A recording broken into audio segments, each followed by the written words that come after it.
வணக்கம் மக்களே, இன்னைக்கு நாம ஒரு சிறப்பான தரமான அனிமேஷன் படத்தை பார்க்க போறோம். என்னது அனிமேஷன் படமா? அதெல்லாம் சின்ன பசங்க தானே பார்ப்பாங்கன்னு நீங்க நினைச்சீங்கன்னா உங்க எண்ணத்தை மாத்திக்கங்க. ஏன்னா இந்த படம் செம்மையான ஒரு ஆக்ஷன் படம். நான் பார்த்ததுல எனக்கு ரொம்ப பிடிச்ச படங்கள்ல இதுவும் ஒண்ணு. கண்டிப்பா மிஸ் பண்ணாம பாருங்க, இல்லனா வருத்தப்படுவீங்க. அழிவின் விளிம்புல உலகம் இருக்கு. நம்ம உலகத்தை டிராகன்கள் பல வருஷமா காப்பாத்திட்டு வந்துச்சு. ஆனா இப்ப எல்லா டிராகனும் அழிஞ்சு போச்சு. உலகமும் அழிவின் விளிம்புல இருக்கு. இந்த உலகத்தை காப்பாத்த ஒரே வழிதான் இருக்கு. அதுக்கு உலகத்தின் கடைசி டிராகனை தேடி கண்டுபிடிக்கணும். அந்த வேலையை தான் ரயா பாக்குறா. அந்த டிராகனை எப்படி கண்டுபிடிச்சா, எப்படி உலகத்தை காப்பாத்தினாங்கிறதா படத்துடைய கதையே. கிளைமேக்ஸ்லாம் நாம எதிர்பார்க்கவே முடியாத மாதிரி பங்கமா இருக்கும். கண்டிப்பா பாருங்க. முடிஞ்சா இந்த படத்தை குடும்பத்தோட பாருங்க. கண்டிப்பா எல்லாருக்குமே இந்த படம் பிடிக்கும். இதுக்கு மேல கதையை சொன்னா சுவாரஸ்யம் போயிடும். அதனால வாங்க நேரா வீடியோக்குள்ள போவோம். நம்ம சேனலை பாக்குற பெரும்பான்மையான மக்கள் சப்ஸ்கிரைப் பண்ணாம பாக்குறீங்க. அதனால தயவு செஞ்சு சப்ஸ்கிரைப் பண்ணி பாருங்க. Welcome to Yellow Pack Tamil explanation.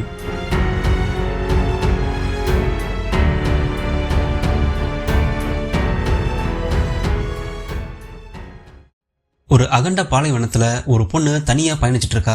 அந்த பொண்ணு தான் ரயா. அந்த இடம் முழுக்க மண் மேடுகளும் தூசியுமா தான் இருக்கு.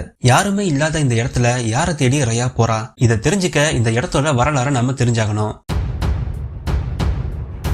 இந்த மொத்த இடத்தோட பேரு தான் குமாண்ட்ரா. சரியா 500 வருஷத்துக்கு முன்னாடி மக்கள் இந்த இடத்துல ரொம்ப செழிப்பா வாழ்ந்து வந்தாங்க. உணவு தண்ணின்னு எந்தவித குறையும் இல்லாம மகிழ்ச்சியா வாழ்ந்து வந்தாங்க. அவங்க கூட டிராகன்ஸும் வாழ்ந்து வந்துச்சு. ஒவ்வொரு டிராகனுக்கும் தனித்துவமான சக்திகள் இருந்துச்சு. அந்த காலகட்டத்துல தான் இருள் சக்தி உருவாச்சு. அந்த சக்தி பாக்குற எல்லாரையும் கல்லா மாத்திடும். எண்ணிக்கையில பெருகிட்டே போகும். அந்த இருள் சக்தியை டிராகன்ஸால கூட கட்டுப்படுத்த முடியல. எல்லாரும் அழிஞ்சி தோத்து போற நேரத்துல தான் சிசுங்கிற டிராகன் தன்னுடைய ஒட்டுமொத்த சக்தியை வச்சு டிராகன் வைரத்தை உருவாக்கினா. அதை வச்சு இருள் சக்தியை மொத்தமா அழிச்சா. குமாண்ட்ரால மழையும் பெய்ய வச்சா. அந்த மழை துளிகள் பட்டு மக்கள் எல்லாரும் மீண்டு வந்தாங்க. ஆனா டிராகன்ஸால திரும்ப வர முடியல, சிலையாவே இருந்தாங்க. அதுக்கப்புறம் சீசு குமாண்ட்ரால இருந்து மறைஞ்சு போறாங்க. ஆனா மனிதர்கள் மறுபடியும் அவங்க புத்தியை காமிச்சாங்க. கடைசியா இருக்கிற அந்த டிராகன் வைரத்துக்காக அடிச்சுக்கிட்டாங்க. அதனால ஒன்னா இருந்த குமாண்ட்ரா 5ஆ பிரிஞ்சு போச்சு. அந்த டிராகன் வைரமும் மறைச்சு வைக்கப்பட்டுச்சு. ரயா சின்ன வயசுலயே மத்த பசங்க மாதிரி இல்ல. ஆயுதங்களை எடுத்துக்கிட்டு தயாராகி ஒரு குகைக்குள்ள போறா. அந்த குகை முழுக்க நிறைய பொறிகளை வச்சிருக்காங்க. அதை எல்லாத்தையும் ஒண்ணா சமாளிச்சு கொஞ்சம் கொஞ்சமா முன்னேறி போறா. அந்த குகையில இத்தனை பொறிகள் இருக்கிறதுக்கான காரணம் அங்கதான் டிராகன் வைரம் பாதுகாக்கப்பட்டிருக்கு. அதை எடுக்கதான் ரயா இப்போ போறா. ஆனா அதை அவ்வளவு சுலபமா எடுக்க முடியாது. அதை பாதுகாக்க ஒரு காவலாளி இருக்கான். அந்த காவலாளியை தோக்கடிச்சாதான் வைரத்தை எடுக்க முடியும். உடனே ரயா அந்த காவலாளியை தாக்க ஆரம்பிக்கிறா. ரெண்டு பேருக்கும் பயங்கரமான சண்டை. ரெண்டு பேருக்கும் கொஞ்சம் கொஞ்சமா ரயா அந்த வைரத்துக்கிட்ட முன்னேறி போயிட்டு இருக்கா. ஆனா கிட்ட போகும்போது அந்த காவலாளி கிட்ட தோத்து போறா. அந்த காவலாளி வேற யாரும் கிடையாது, ரயாவோட அப்பா. அந்த வைரத்தை எப்படி பாதுகாக்கிறதுன்னு ரயாக்கு அவர் பயிற்சி கொடுத்துட்டு இருக்காரு. ஏன்னா அவருக்கு அப்புறம் ரயா தான் அந்த வைரத்தை பாதுகாக்க போறா. ரயாவோட அப்பா, நீ நல்லா சண்டை போடுற, இன்னும் கொஞ்சம் பயிற்சி எடுத்துக்கிட்டா நல்லா இருக்கும்னு சொல்றாரு. அப்ப ரயா, எதுக்கும் கவலைப்படாதீங்கப்பா, நான் அந்த வைரத்துக்கிட்ட யாரும் நெருங்காம பாதுகாப்பேன்னு சொல்றா. அதுக்கு அப்பா, குமாண்ட்ரால இப்போ 5 நாடுகள் இருக்கு. Tail, talon, spine, fang, heart. ஒரு நாட்டுக்கும் ஒரு வளம் இருக்கு. ஆனா அந்த 5 நாடுகள்ல ரொம்ப செழிப்பான நாடு ஹார்ட் தான். இப்போ அந்த டிராகன் வைரம் ஹார்ட்ல தான் இருக்கு. அங்க இருக்கிற நாடுகள்லயே ஹார்ட் தான் ரொம்ப செழிப்பான நாடு. மத்த நாட்டுக்காரங்க டிராகன் வைரம் ஹார்ட்ல இருக்கிறதுனால அவங்க ரொம்ப செழிப்பா இருக்காங்கன்னு நினைச்சுக்கிறாங்க. அதனால எல்லா நாட்டுக்காரங்களும் அந்த வைரத்தை எப்படியாவது எடுக்கணும்னு போராடுறாங்க. அவங்க கிட்ட இருந்து பாதுகாக்க தான் ரயாவோட அப்பா போராடிட்டு இருக்காரு. எல்லா நாடுகளும் தனித்தனியா பிரியறதுக்கு பதிலா எல்லாரும் சேர்ந்து பழையபடி குமாண்ட்ராவா இருக்கணும்னு ஆசைப்படுறாரு. அதை தான் அவரு ரயா கிட்டயும் சொல்றாரு. நான் எல்லா நாட்டுக்காரங்களையும் விருந்துக்கு கூப்பிட போறேன். இனிமேல் நாம எல்லாரும் ஒன்னா இருக்கலாம்னு கேட்க போறேன்னு சொல்றாரு. அவர் சொன்ன மாதிரியே விருந்துக்கு எல்லாரையும் கூப்பிடுறாரு. நாம எல்லாரும் ஒன்னா இருக்கலாம்னு ரயாவோட அப்பா சொல்றாரு. ஆனா அதை மத்த நாட்டுக்காரங்க ஏத்துக்க மறுக்கிறாங்க. டிராகன் வைரம் உங்ககிட்ட இருக்கிறதுனாலதான் நீங்க ரொம்ப செழிப்பா இருக்கீங்க, அதனால அது எங்களுக்கும் வேணும்னு கேக்குறாங்க. அதுக்கு டிராகன் வைரத்துக்கும் நாட்டோட பலத்துக்கும் எந்த சம்பந்தமும் இல்ல, தயவு செஞ்சு சண்டை போடாதீங்கன்னு சொல்றாரு. ஆனா அவங்க அதை ஏத்துக்க மறுக்கிறாங்க. இவங்க இப்படி சண்டை போட்டுக்கிட்டு இருக்கும்போது ரயா ஃபேங் நாட்டு இளவரசியான நமாரிய பார்த்து சிரிக்கிறா. அவங்க 2 பேரும் பேசிக்க ஆரம்பிக்கிறாங்க. அதை பார்த்து எல்லாரும் சமாதானமாகி விருந்துக்கு போறாங்க. நமாரியும் ரயாவும் ஃப்ரெண்ட்ஸ் ஆகுறாங்க. அப்ப நமாரி ஒரு மேப்பை காமிக்கிறா. 500 வருஷங்களுக்கு முன்னாடி நம்ம நாட்டுல நிறைய டிராகன்ஸ் இருந்துச்சு. அதுல கடைசியா இருந்த டிராகன் சீசு தான். இருள் சக்தி அழிஞ்சதுக்கு அப்புறமா அவங்க நதியோட கலந்து ஒரு நதிக்கரையில தங்கியிருக்காங்கன்னு சொல்றா. நம்ம முன்னோர்கள் இதை நம்புறாங்கன்னு சொல்றா. அதுக்கு ரயா, நம்ம நாட்டுல 100கணக்கான நதிகள் இருக்கு. அதுல எந்த நதியை போய் தேடுறதுன்னு கேக்குறா. அப்ப நமாரி ரயாவுக்கு சூசி டிராகனை பரிசா கொடுக்கறா. நமாரிக்கு சூசி டிராகன்னா ரொம்ப பிடிக்கும். அவங்களதான் அவ கடவுளா கும்பிடுவா. அதுக்கு ரயா அவளை என் கூட வான்னு கூட்டிட்டு போறா. அந்த டிராகன் வைரம் இருக்கிற இடத்த காமிக்கிறா. அப்ப நமாரி டிராகன் வைரம் இருக்கிற இடத்த காமிச்சதுக்கு ரொம்ப நன்றின்னு ரயாவை தள்ளி விட்டுறா. அப்பதான் ரயாவுக்கு புரிய வருது, அவ நம்ம கிட்ட நட்போட பேசினதுக்கான காரணம் டிராகன் வைரம் இருக்கிற இடத்த கண்டுபிடிக்கதான். உடனே நமாரி எல்லாருக்கும் சிக்னல் தரா. அந்த இடத்துக்கு ஃபேங் நாட்டு அடியாட்கள் வராங்க. எல்லாரும் அந்த வைரத்தை எடுக்க முயற்சி பண்றாங்க. ஒரு பெரிய சண்டை நடக்குது. அந்த நேரத்துல அங்க ரயாவோட அப்பா வராரு. அந்த வைரத்தை எடுக்க விடாம எல்லாரையும் தடுத்து நிறுத்துறாரு. சத்தம் கேட்டு எல்லா நாட்டு மக்களும் அந்த இடத்துக்கு வராங்க. அப்ப அப்பா, தயவு செஞ்சு நிறுத்துங்க, நமக்குள்ள சண்டை போடுறது எனக்கு சுத்தமா பிடிக்கல, நாம சமாதானமா போகலான்னு பேசிட்டு இருக்காரு. அப்ப அவர் மேல வில்ல வச்சு தாக்கிடுறாங்க. எல்லா நாட்டுக்காரங்களும் அந்த வைரம் எனக்கு தான் வேணும்னு மாத்தி மாத்தி அடிச்சுக்கிறாங்க. அந்த சண்டையில அந்த வைரம் கீழே விழுந்து உடைஞ்சு போகுது. வைரம் உடைஞ்ச அடுத்த நொடியே அங்க அடக்கி வச்சிருந்த இருள் சக்தி மீண்டும் வருது.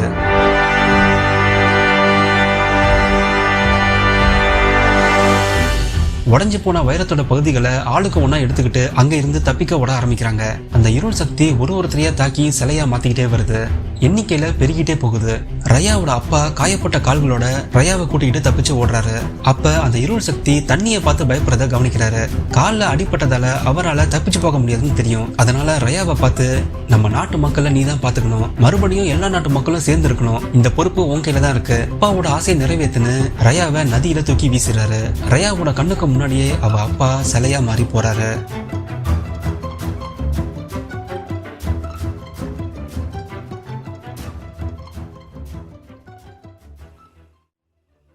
6 வருடங்கள் கடந்து போகுது. ரயா இப்போ தன்னந்தனியா பயணிச்சுட்டு இருக்கா. செழிப்பா மக்கள் வாழ்ந்த இடங்கள் எல்லாம் இப்போ பாலைவனமா இருக்கு. நிறைய மக்கள் கல்லா மாறி இருக்காங்க. ரயா அவ வளர்க்குற டொக்டொக்க கூட்டிக்கிட்டு ஊரா சுத்தி பாக்குறா.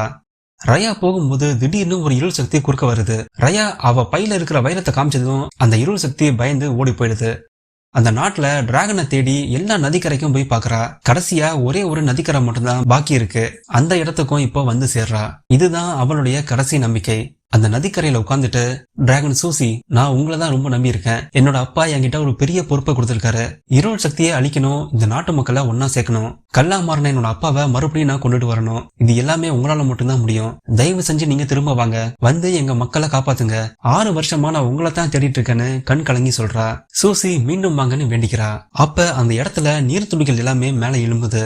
எல்லா நீர்த்துளிகளும் காத்துல மிதந்து ஒண்ணு சேருது. கொஞ்சம் கொஞ்சமா அந்த நீர்த்துளி பெருசாகி பெரிய வெளிச்சம் வருது. அப்ப அந்த இடத்துல டிராகன் சூசி மீண்டும் வராங்க. அவங்கள பார்த்து ரயா மலைச்சு போறா. இப்பதான் அவ முதல் முறையா ஒரு டிராகனை பாக்குறா. சூசி வந்ததுமே, எங்க என் அண்ணா, எங்க என் தம்பி, எல்லாரும் எங்க இருக்கீங்கன்னு கேக்குறாங்க. அப்ப ரயாவை பார்த்து, நீ யாரு, இங்க என்ன பண்றன்னு கேக்குறாங்க. அப்ப ரயா சீசு கிட்ட நடந்த எல்லாத்தையும் சொல்றா. அதை கேட்டு சீசு ஷாக் ஆகுறாங்க. நாங்க உருவாக்குன வைரம் உடைஞ்சு போச்சா? இருள் சக்தி திரும்ப வந்துருச்சா? 500 வருஷமா நான் தூங்கிட்டு இருந்தேன்னு கேக்குறாங்க. ரயா சீசுவை பார்த்து, நான் உங்களை தான் ரொம்ப நம்பி இருக்கேன். நீங்க வந்து மறுபடியும் உங்க சக்தியை வச்சு டிராகன் வைரத்தை உருவாக்கி அந்த இருள் சக்தியை அழிக்கணும்னு சொல்றா. அதுக்கு சீசு, அது என்னால முடியாது, அந்த சக்தி என்னோடது கிடையாது, அந்த டிராகன் வைரத்தை நான் உருவாக்கலன்னு சொல்றா. இதை கேட்டு ரயா ஷாக் ஆகுறா. அப்போ உங்க சக்தி என்னன்னு கேக்குறா. அதுக்கு சீசு, நான் ஒரு வாட்டர் டிராகன், என்னோட சக்தி நான் நல்லா நீச்சல் அடிப்பேன்னு சொல்றா. அப்ப ரயா அவகிட்ட இருக்கிற டிராகன் வைரத்தை கொடுக்கறா. அந்த வைரத்தை வாங்கினதுமே டிராகனோட உடம்பு ஒளிர ஆரம்பிக்குது. எப்படி நீங்க வைரத்தை தொட்டதும் ஜொலிக்கிறீங்கன்னு ரயா கேக்குறா. அதுக்கு சீசு, இது என்னுடைய அக்காவோட சக்தி, அதனாலதான் நான் வைரத்தை தொட்டதும் ஒளிர்றேன்னு சொல்றாங்க. வைரத்தை தொட்டதும் அதுக்குள்ள இருக்கிற சக்தி உங்களுக்கு வந்திருக்கு. அப்படின்னா எல்லா வைரத்தையும் ஒண்ணு சேர்த்தா உங்களுக்கு எல்லா சக்தியும் கிடைக்கும். மறுபடியும் உங்களால அந்த இருள் சக்தியை அழிக்க முடியுமான்னு கேக்குறா. அதுக்கு சீசு, கண்டிப்பா முடியும்னு சொன்னதும் ரயா உடனே, வாங்க நாம மீதி இருக்கிற வைரத்தை தேடி போலாம்னு கிளம்புறாங்க. ரயாவை தேடி அங்க நமாரி வரா. ரயா வைரத்தை தேடுறதை தெரிஞ்சுக்கிட்டு நமாரியும் அவளை பின்தொடர்ந்து வரா. ஃபேங் நாட்டுக்காரங்களை பொறுத்த வரைக்கும் மத்த நாடுகளை விட நாம தான் உயர்ந்தவங்கன்னு காமிக்கணும். அதுக்கு எல்லா டிராகன் கற்களும் நம்ம கிட்ட தான் இருக்கணும்னு தேடி வராங்க. ஒரு நாட்டுக்கிட்டையும் ஒரு வைரம் இருக்கு. இன்னும் 4 வைரத்தை தேடி போகணும். முதல்ல அவங்க போற இடம் டெயில். ஒரு மலை குகையில தான் அந்த வைரத்தை ஒளிச்சு வச்சிருக்காங்க. ரயா சீசுவை மறைச்சு வச்சு கூட்டிட்டு போறா. அந்த குகை கிட்ட போனதும் சீசு கிட்ட, ரொம்ப ஜாக்கிரதையா இருங்க, எப்பவுமே என் கூடயே இருங்கன்னு சொல்லி கூட்டிட்டு போறா. அந்த இடம் முழுக்க ஆபத்தான பூச்சிகள் இருக்கு. அதுங்களை தொடாம மெதுவா உள்ள போறாங்க. அங்கதான் ஒரு டிராகன் வைரம் இருக்கு. யாரும் போக முடியாதபடி பள்ளத்துக்கு நடுவுல அந்த கல்லை வச்சிருக்காங்க. ரயா சூசி கிட்ட, என்ன நல்லா பிடிச்சுக்கோங்க, நான் இப்ப குதிக்க போறேன்னு சொல்லி ஓடி வந்து குதிக்கிறா. ஆனா பாதியிலேயே மாட்டிக்கிறா. ஏன்னா அந்த பள்ளத்தோட பாதி அளவு டிராகனோட உடம்பு இருக்கு. சீசு குதிச்சு மேல ஏறி வராங்க. அந்த வைரத்தை சுத்தி பொறி வச்சிருக்காங்க. அதனால ரொம்ப கவனமா பார்த்து அந்த வைரத்தை எடுக்கிறா. அந்த வைரத்தை சீசு வாங்கினதுமே மனித உருவத்துக்கு வராங்க. இது என்னோட அண்ணனோட சக்தி, அவனால மனுஷனா மாற முடியும்னு சொல்றா. இனிமேல் யாருக்கும் ஒளிஞ்சு போக வேண்டிய அவசியம் இல்ல, மனுஷன் மாதிரியே போய் ஜாலியா வைரத்தை எடுக்கலான்னு சொல்றா. அங்க இருந்து கிளம்பலான்னு பார்க்கும் போதுதான் அங்க நம்மாரி வந்துடுறா. ரயாவை பார்த்து எப்பவுமே தனியா தான் இருப்ப, இப்போ உன் கூட இருக்கிறது யாரு, புது ஃப்ரெண்டான்னு கேக்குறா. அதுக்கு ரயா ஆமா என்னோட ஃப்ரெண்டுன்னு சொல்லி சமாளிக்கிறா. எதுக்காக இப்ப நீ வைரங்களை தேடி போற, என்ன காரணம்னு கேக்குறா. அதுக்கு ரயா எனக்கு ஜொலிக்கிற மாதிரி என்ன பொருள் இருந்தாலும் பிடிக்கும், அதனாலதான் போறேன்னு சொல்றா. அப்ப நம்மாரி கிட்ட ஒரு மேப்பை தூக்கி போடுறா. அந்த மேப்பை பார்த்து நம்மாரி சிரிக்கிறா. நீ இன்னமும் டிராகன் திரும்ப வரும்னு நினைச்சு தேடிட்டு இருக்கியா, ஒன்ன மாதிரி ஒரு முட்டாள் கிடையவே கிடையாது, அது எல்லாமே ஒரு கட்டுக்கதைன்னு சொல்லி சிரிக்கிறா. ஒழுங்கு மரியாதையா அந்த வைரத்தை என்கிட்ட கொடுத்துரு, இல்லனா நீ என் பூனைக்கு இரையாவன்னு சொல்றா. அப்ப ரயா உடனே அங்க இருந்த பொறியை தட்டி விடுறா. சீசுவை கூட்டிக்கிட்டு வேகமா அங்கிருந்து தப்பிச்சு ஓடுறா. நம்மாரியும் அவ ஆட்களும் ரயாவை துரத்திக்கிட்டு ஓடி வராங்க. அங்க இருக்கிற பூச்சிகளை களைச்சி விட்டுட்டு வேகமா தப்பிச்சு போறாங்க. பின்னாடியே பூனை மேல ஏறி நம்மாரியோட ஆட்கள் வந்துட்டு இருக்காங்க. அப்ப ரயா பூனைகளுக்கு தண்ணினா ஒத்துக்காது, அதனால குதிக்கலாம்னு மலைக்கு மேல இருந்து தண்ணியில குதிக்கிறா. அங்க இருக்கிற ஒரு கப்பல் மேல ஏறி உட்கார்றாங்க. அப்ப அங்க ஒரு சின்ன பையன் உங்களுக்கு சாப்பிட என்ன வேணும்னு கேக்குறான். அதுக்கு ரயா உடனே இங்கிருந்து நாங்க போகணும், இந்த கப்பலோட கேப்டன் யாருன்னு கேக்குறா. அதுக்கு அந்த பையன் இந்த கப்பலுக்கு கேப்டன் வேலைக்காரன் எல்லாமே நான் தான், எதுவா இருந்தாலும் என்கிட்ட கேளுங்கன்னு சொல்றான். ரயா அவங்கிட்ட உடனே இங்கிருந்து நாங்க கிளம்பணும், சீக்கிரமா கப்பலை எடுன்னு சொல்றா. பின்னாடியே நம்மாரியும் வாட்களும் வேகமா வராங்க. கவலையப்படாதீங்க வேகமா போலாம்னு கப்பலை எடுக்கிறான். ஆனா கப்பல் மெதுவா நகருது. நம்மாரி ஆட்கள் கிட்ட வந்துடுறாங்க. அப்ப சீசு கவலைப்படாத நான் பாத்துக்கிறேன்னு தண்ணியில குதிக்கிறா. டிராகனா மாறி நீச்சல் அடிக்க ஆரம்பிக்கிறா. உடனே அந்த கப்பல் அதி வேகத்துல அங்கிருந்து கிளம்புது. நம்மாரி கிட்ட இருந்து தப்பிக்கிறாங்க. அங்க இருந்து தப்பிச்சதும் ரயா சீசு கிட்ட ஒரு கண்டிஷன் போடுறா. நீங்க எப்பவுமே டிராகனா மாறக்கூடாது, இப்படியே இருக்கணும். டிராகனோட வைரத்தை எடுக்கிறதுக்கே இங்க எவ்வளவு பிரச்சனை இருக்குன்னு நீங்க பாத்தீங்க. ஒருவேளை நீங்க டிராகன் தெரிஞ்சதுன்னா எல்லாருமே உங்களுக்காக சண்டை போடுவாங்க, அது உங்களுக்கு தான் ஆபத்து. தயவு செஞ்சு நான் சொல்றது மட்டும் கேளுங்கன்னு சொல்றா. சீசு சரின்னு சொல்றா. நீ எதுக்கும் கவலைப்படாத, எல்லாம் நான் பாத்துக்கிறேன்னு சொல்றா. நம்மாரி ரயாவை பத்தின தகவலை சொல்ல ஃபேங் நாட்டுக்கு திரும்பி போறா. அப்ப போற வழியில டிராகன் ஸ்டோன் இருக்கிற இடத்த பாக்குறா. அந்த இடம் முழுக்க 500 வருஷத்துக்கு முன்னாடி நடந்த சண்டையில கல்லா மாறின டிராகன்ஸ் எல்லாம் இருக்கு.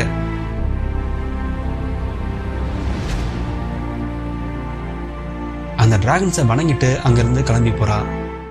ராத்திரி படகுல போகும்போது அந்த இடத்த சுத்தி இருள் சக்தி இருக்கிறத பாக்குறாங்க. பகல்ல இந்த இடம் பார்க்க ரொம்ப சாதாரணமா இருக்கும், ஆனா ராத்திரி ரொம்ப பயங்கரமா இருக்கும். எங்க பார்த்தாலும் இருள் சக்தியா இருக்கும். தண்ணியை தாண்டி அதுங்களால வர முடியாது, அதனாலதான் நான் படகுக்குள்ள எப்பயுமே இருப்பேன்னு சொல்றான். இந்த இருள் சக்தி என் குடும்பத்தை மொத்தமா அழிச்சிருச்சு, என் அம்மா அப்பா எல்லாருமே கல்லா மாறிட்டாங்கன்னு சொல்றான். உனக்கு மட்டும் இல்ல, இதால நிறைய பேர் பாதிக்கப்பட்டிருக்காங்க. என்னோட அப்பாவும் கல்லா மாறிட்டாரு, என் நாட்டு மக்கள் நிறைய பேரை நாங்க இழந்துட்டேன்னு சொல்றா. அப்ப சீசு இந்த இருள் சக்திகளுக்கு இறக்கமே கிடையாது, அதுங்க எப்பவுமே ஒரு அடங்காத பசியோட இருக்கும். எங்க குடும்பத்துல இருக்கிற எல்லாரையுமே இது அழிச்சிருச்சு, இப்ப நான் மட்டும்தான் இருக்கேன், இதுங்களை எப்படியாச்சும் அழிச்சே ஆகணும்னு சொல்றா. அடுத்து ரயா போற இடம் டேலன். அந்த ஊர்ல இருள் சக்திக்கு பயந்து எல்லாரும் தண்ணி மேலதான் வீடு கட்டியிருப்பாங்க. அந்த ஊரு திருட்டுக்கு ரொம்ப பிரபலம், அதனால பார்த்து ஜாக்கிரதையா இருக்கணும். இவங்க நாட்டு அரசங்கிட்ட தான் அந்த வைரம் இருக்கு, அது எடுக்கிறது அவ்வளவு ஈஸியான விஷயம் இல்ல. அங்க நான் மட்டும் போறேன், நீங்க 2 பேரும் இங்கே இருங்கன்னு சொல்றா. சீசு சரி நான் இங்கே இருக்கேன்னு சொல்றா. ரயா வைரத்தை தேடி போகும்போது அங்க ஒரு சின்ன குழந்தைய கவனிக்கிறா. யாரும் இல்லாம அந்த குழந்தை மட்டும் தனியா இருக்கு. அந்த குழந்தைய தூக்கி என்னமா ஆச்சுன்னு கேக்குறா. அப்ப திரும்பி பாக்குறா, அங்க 3 குரங்கு ரயா வச்சிருந்த வைரத்தை தூக்கிட்டு ஓடுது. கூடவே அந்த குழந்தையும் ஓடுது. அப்பதான் தெரியுது அது சாதாரண குழந்தை இல்ல, சரியான திருட்டு கோட்டு. அந்த வைரத்தை அவங்க பின்னாடியே ஓடுறா. அந்த குழந்தையும் குரங்கும் மாறி மாறி குதிச்சு தப்பிச்சு ஓடுதுங்க.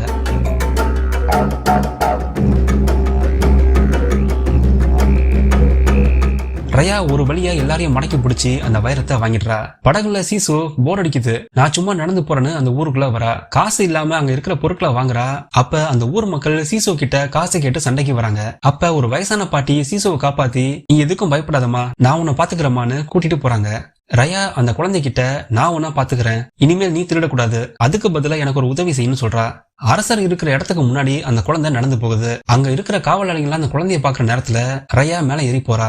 அந்த அரசனை பார்த்து ஒழுங்கா வைரத்தை கொடுன்னு கேக்குறா. பார்த்தா அங்க அரசன் இல்ல, அங்க வேலை செய்யற ஆள் தான் இருக்கான். நீ இங்க இருக்க, அப்போ அரசர் எங்கன்னு ரயா கேக்குறா. அதுக்கு எங்க நாட்டு அரசர் எப்பயோ கல்லா மாறிட்டாருன்னு சொல்றான். உங்க அரசர் கல்லா மாறிட்டா அப்ப அந்த வைரம் யார்கிட்ட இருக்குன்னு கேக்குறான். அந்த வைரம் இங்க இருக்கிற ஒரு மூதாட்டி கிட்ட இருக்குன்னு சொல்றான். அந்த மூதாட்டி தான் சீசுவை கூட்டிட்டு போறாங்க.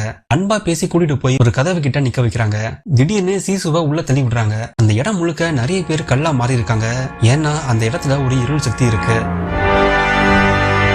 அப்ப அந்த கிழவி சீசுவை பார்த்து, நீ எதுக்கு வந்தாலும் ஒழுங்கா சொல்லு, உனக்கு வைரம் இருக்கிறடா எங்கன்னு தெரியும், ஒழுங்கா என்கிட்ட சொல்லு, இல்லனா அந்த இருள் சக்தி கிட்ட உன்னை விட்டுடுவேன்னு சொல்லி மிரட்டுறா. அப்ப சீசு, நான் உங்களை ரொம்ப நம்பினேன், நீங்க என்ன நம்ப வச்சு ஏமாத்திட்டீங்களே, ஏன் இப்படி பண்ணீங்கன்னு கேக்குறா. அதுக்கு அந்த கிழவி, நீ என்ன நம்பியிருக்கவே கூடாதுன்னு சிரிச்சுக்கிட்டே அந்த கதவை மூடுறா. அந்த நேரத்துல ரயா வந்துடுறா. சீசுவை காப்பாத்தி கிழவி கிட்ட இருக்கிற வைரத்தையும் எடுத்துட்டு போயிடுறா. அந்த வைரத்தை தொட்டதுமே அந்த இடம் முழுக்க பனி பொழியுது. அது என்னோட இன்னொரு அக்காவுடைய சக்தின்னு சீசு சொல்றா. அங்கிருந்து வேகமா கிளம்பி கப்பல்ல ஏறி தப்பிச்சு போறாங்க. போகும்போது அந்த குழந்தையையும் அங்கிருந்து கூட்டிட்டு போறாங்க. நமாரி அவ நாட்டுக்கு திரும்ப போய் அவ அம்மா கிட்ட ரயாவை பத்தி சொல்றா. அவ எல்லா டிராகன் வைரத்தையும் தேடி போறா, அவளை நம்ம தடுத்தி ஆகணும், எனக்கு நிறைய ஆட்களை கொடுங்கன்னு கேக்குறா. அதுக்கு அவ அம்மா, நீ எதுக்கு இப்படி தேவையில்லாம பயப்படுற, அந்த இருள் சக்தி நம்மள ஒண்ணுமே பண்ண முடியாது, நம்ம கோட்டையை சுத்தி நதி ஓடுது, அதனால யாரும் எதுக்கும் பயப்பட தேவையில்லை, ஆனாலும் அந்த கல் எல்லாமே நமக்கு தேவை, அப்பதான் நம்ம அதிக சக்தியோட இருப்போம், அதனால நீ கூட ஆட்களை கூட்டிட்டு போன்னு சொல்றாங்க. படகுல தப்பிச்சு போகும்போது சீசு ரொம்ப சோகமா இருக்கா. ரயா என்ன ஆச்சுன்னு கேக்குறா. அதுக்கு சீசு, நான் அந்த பாட்டியை ரொம்ப நம்பினேன், ஆனா அவங்க என்ன நம்ப வச்சு ஏமாத்திட்டாங்க, இந்த மனுஷங்க ஏன் இப்படி இருக்காங்கன்னு கேக்குறா. அதுக்கு ரயா, என்னோட அப்பாவும் உன்ன மாதிரிதான், அவரு எல்லாரையும் நம்புவாரு, எல்லாரும் ஒன்னா இருக்கணும்னு நினைச்சாரு, ஆனா இப்ப அவரு கல்லா மாறிட்டாரு, யாரையும் எதுக்காகவும் நம்பிடக்கூடாதுன்னு சொல்றா. அடுத்ததா ஸ்பெயின் நாட்டுக்கு போறாங்க. அந்த நாட்டு மக்கள் ரொம்ப ஆக்ரோஷமா இருப்பாங்க, அதனால நான் மட்டும் போறேன், தயவு செஞ்சு என் பின்னாடி வராதீங்கன்னு சொல்றா. உடனே சீசு, நான் முதல்ல போறேன்னு வேகமா ஓடி போறா. நீ யாரையுமே நம்ப மாட்டேங்கிற, எல்லாரும் மேலயும் நம்பிக்கை வைக்கணும், என் கூடயே வா, நான் சமாதானமா பேசி வைரத்தை வாங்குறேன்னு சொல்லி கூட்டிட்டு போறா. ஆனா கதவு கிட்ட நெருங்கினதுமே ஒரு டிராப்ல மாட்டிக்கிறாங்க.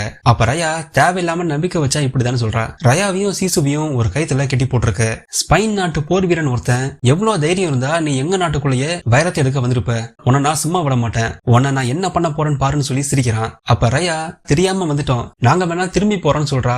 அப்ப அந்த வாரியர், என் கிட்ட இருந்து யாருமே தப்பிக்க முடியாது, இனிமேல் நீங்க தினமும் கைத்துலதான் தொங்க போறீங்கன்னு சொல்லி சிரிக்கிறான். அப்ப அந்த சின்ன பையனும் குழந்தையும் கதவை உடைச்சுக்கிட்டு உள்ள வராங்க.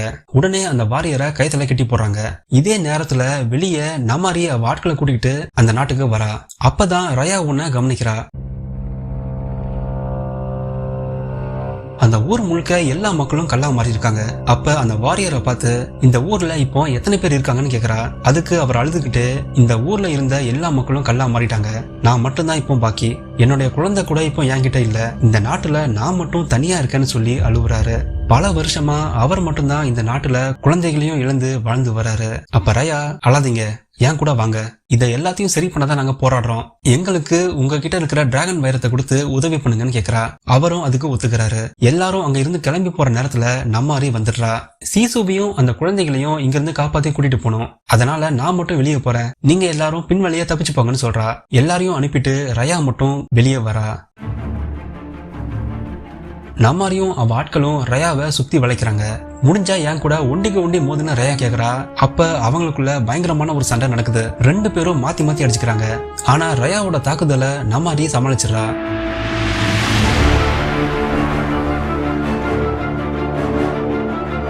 ஒரு கட்டத்துல ரயா தோக்குற நிலைமைக்கு வந்துடுறா. தப்பிச்சு போகும்போது சீசு அதை பாத்துடுறா. ரயா ஆயுதம் இழந்து தோத்து போய் கீழே விழுறா. அப்ப அவளை காப்பாத்த சீசு வரா.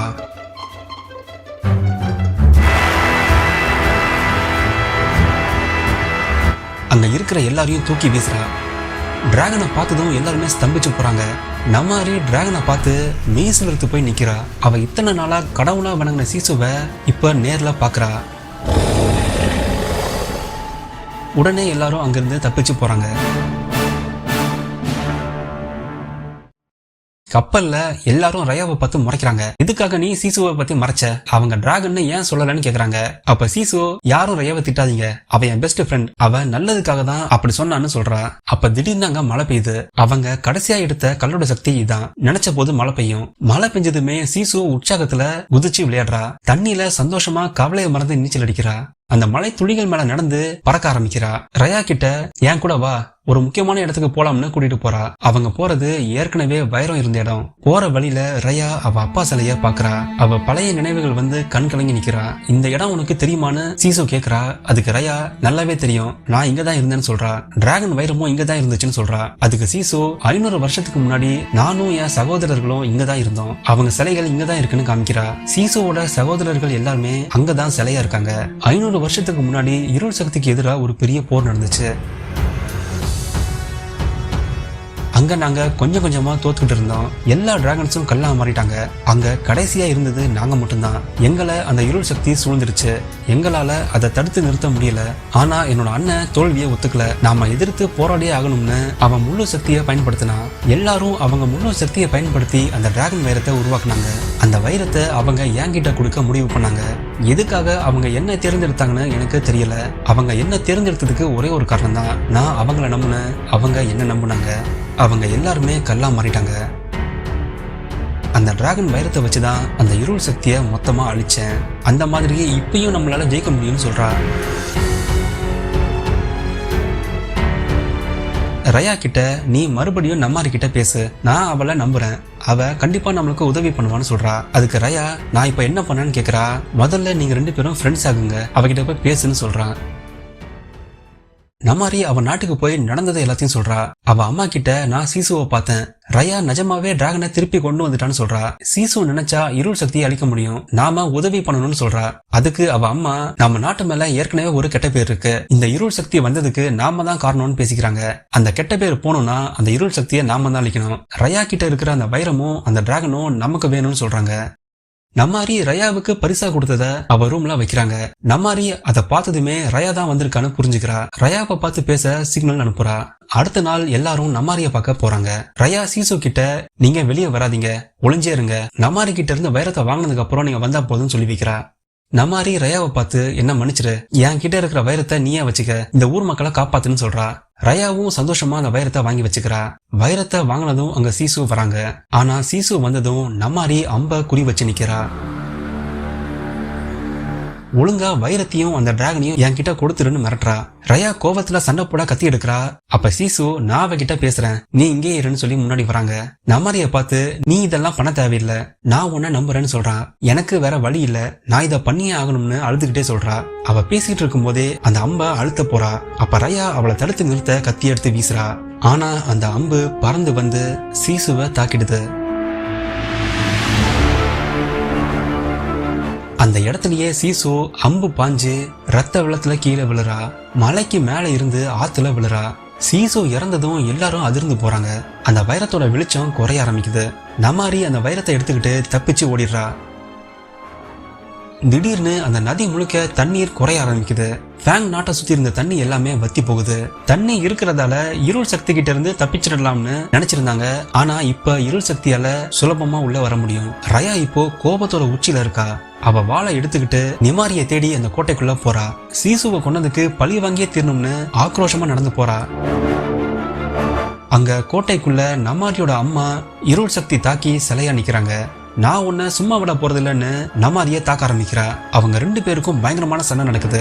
நம்மாரியால ரயாவோட ஆக்ரோஷமான தாக்குதலை சமாளிக்க முடியல. அதே நேரத்துல அந்த கோட்டையை சுத்தி இருள் சக்தி சூழ்ந்துருது. எல்லா மக்களும் அதை பார்த்து பயந்து ஓடுறாங்க. அப்ப அந்த சின்ன பசங்களும் வாரியரும் அவங்க கிட்ட இருக்கிற வைரத்தை வச்சு முடிஞ்ச அளவுக்கு விரட்டுறாங்க. அந்த ஊர் மக்களை காப்பாற்ற ஆரம்பிக்கிறாங்க. அந்த கோட்டையே இடிஞ்சு விழ ஆரம்பிக்குது. கோட்டையே இடிஞ்சாலும் பரவாயில்ல, ஆனா நான் உன்னை சும்மா விட போறது இல்லைன்னு நம்மாரிய சரமாரியா தாக்குறா.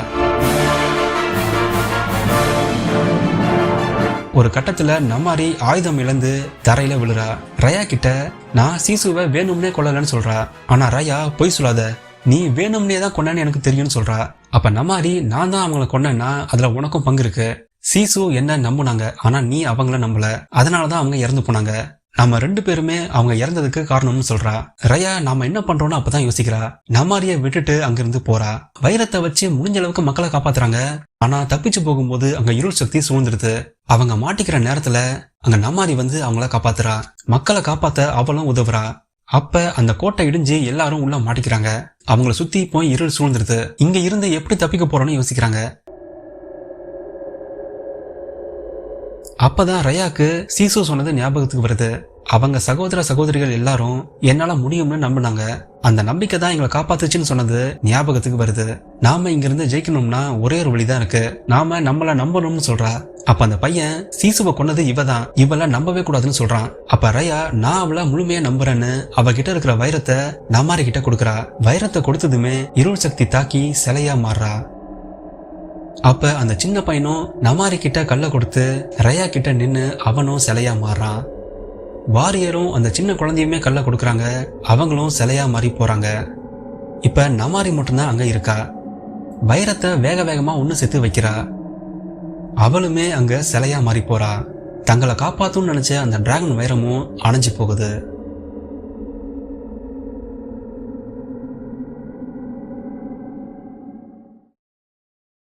எல்லாம் முடிஞ்சு போச்சு. நாடு மொத்தமும் இருள் சூழ்ந்துருச்சு. இனிமேல் விடிவே இல்லைன்னு நினைக்கும் போது அந்த டிராகன் வைரம் மறுபடியும் ஒளிருது. வைரத்தோட சக்தி ஒட்டுமொத்தமா பரவுது. அங்க இருக்கிற எல்லா இருள் சக்தியும் அழிஞ்சு போகுது.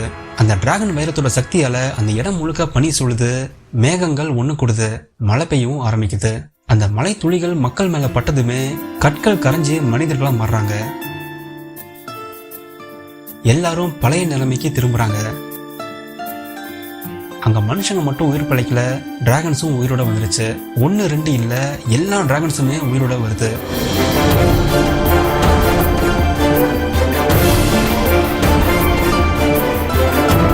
நதிக்கு மேல எல்லா டிராகன்ஸும் வட்டம் அடிச்சு சுத்த ஆரம்பிக்குது. அவங்களோட சக்தியால சீசுவை மறுபடியும் உயிரோட கொண்டு வராங்க.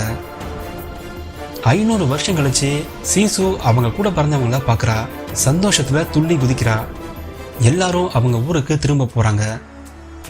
ஸ்பைன் வாரியர் அவரோட ஊர் மக்களையும் அவரோட குடும்பத்தையும் திரும்ப பாக்குறாரு. அந்த சின்ன பையனும் அவங்க குடும்பத்துக்கிட்ட சேர்றான்.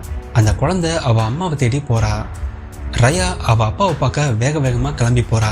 அந்த பிரிட்ஜுக்கு மேல அவங்க அப்பா உயிரோட நிக்கிறாரு. அவ அப்பாவை மறுபடியும் பார்த்ததும் சந்தோஷத்துல கெட்டி பிடிச்சுக்கிறா. இதுக்காக தான் அவ 6 வருஷமா போராடுனா. எல்லா நாட்டு மக்களும் ஒண்ணு சேர்ந்து வராங்க. தனித்தனியா பிரிஞ்சிருக்காம பழையபடி ஒரே நாடா குமாண்ட்ரா மக்களா இருக்கலாம்னு ஒண்ணு சேர்ந்து வராங்க.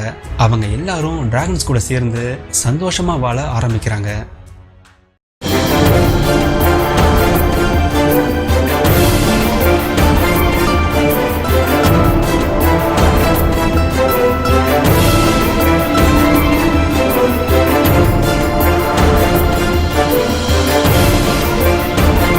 இதோட இந்த வீடியோ முடிவுக்கு வருது. வீடியோ எப்படி இருந்துச்சுன்னு மறக்காம கமெண்ட்ல சொல்லுங்க. பிடிச்சிருந்தா ஒரு லைக்கும் பண்ணுங்க. வீடியோ பார்த்துட்டு அப்படியே போயிடாதீங்க. வாரம் ஒரு நல்ல படத்தை பார்க்க மறக்காம நம்ம சேனலை சப்ஸ்கிரைப் பண்ணிக்கோங்க. நம்ம சேனல்ல நல்ல வீடியோஸ் போட்டோம். வியூஸ் ரொம்ப கம்மியா வருது. அதனால உங்க ஃப்ரெண்ட்ஸுக்கும் ஷேர் பண்ணி சப்போர்ட் பண்ணுங்க. நன்றி.